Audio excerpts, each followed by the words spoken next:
আসসালামু আলাইকুম প্রিয় পঞ্চম শ্রেণীর শিক্ষার্থীবৃন্দ, আশা করি সবাই ভালো আছো। আজকে আমরা সরকারি প্রাথমিক বিদ্যালয় বৃত্তি পরীক্ষা ২০২৫ বাংলা বিষয়ের প্রশ্নের ধরন এবং মানবন্টন নিয়ে আলোচনা করব। বাংলা বিষয়ে মোট নাম্বার থাকবে ১০০ নাম্বার, এর জন্য সময় থাকবে ২ ঘন্টা ৩০ মিনিট। তো চলো আমরা এক পলকে দেখে নিই কী কী প্রশ্ন থাকবে এবং কী কী মার্কস থাকবে। ১ নম্বর প্রশ্ন থাকবে কবি ও কবিতার নাম সহ কবিতার প্রথম ৮ লাইন লিখতে হবে, এর জন্য নাম্বার থাকবে ১০ নাম্বার। ২ নম্বর প্রশ্ন হচ্ছে শব্দার্থ থাকবে ৫টির জন্য ৫ নাম্বার। ৩ নম্বর প্রশ্ন থাকবে বাক্য গঠন, ৫টি বাক্য গঠন করতে হবে, মোট ৫ নাম্বার এর জন্য। ৪ নম্বর প্রশ্ন থাকবে শূন্যস্থান পূরণ করো, ৫টি শূন্যস্থান থাকবে, এর জন্য ৫ নাম্বার।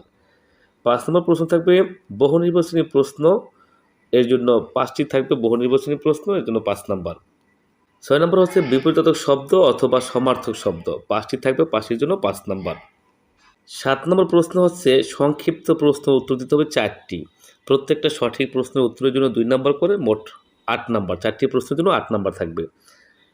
৮ নাম্বার হচ্ছে বড় প্রশ্ন থাকবে ৩টি, ৩টির জন্য প্রত্যেকটা প্রশ্নের সঠিক উত্তরের জন্য ৫ নাম্বার এবং ৩টি প্রশ্নের সঠিক উত্তর দিতে পারলে এখানে ১৫ নম্বর পাওয়া যাবে।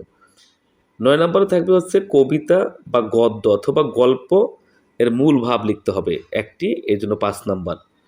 এরপর হচ্ছে ভাষা রীতি পরিবর্তন অথবা পদ নির্ণয় বা অথবা ক্রিয়ার কাল, ৫টি প্রশ্ন থাকবে, ৫ নাম্বার। ১১ নম্বর প্রশ্ন থাকবে অনুচ্ছেদ, পাঠ্য বই বা সমমানের বই থেকে একটি অনুচ্ছেদ থাকবে এবং সেই অনুচ্ছেদ পরে তোমাকে বিরাম চিহ্ন অর্থাৎ দাড়ি কমা সেমিকোলন কোথায় কীভাবে বসবে সেটা দিতে হবে, এই জন্য নাম্বার থাকবে ৫ নাম্বার। এরপরে ১২ নম্বর প্রশ্ন থাকবে হচ্ছে যুক্তবর্ণ বিভাজন এবং শব্দ গঠন, ৫টি থাকবে, ৫ নাম্বার। অর্থাৎ যুক্তবর্ণগুলো কী কী বর্ণের সমন্বয়ে বা কী কী বর্ণের যোগ করে গঠিত হয়েছে সেটা তোমাকে লিখতে হবে এবং আলাদা করে শব্দ গঠন করে বা তৈরি করে দেখাতে হবে। এরপরে ১৩ নম্বর হচ্ছে এক কথায় প্রকাশ করো, ৫টি প্রশ্ন থাকবে, ৫টি প্রশ্নের জন্য ৫ নাম্বার।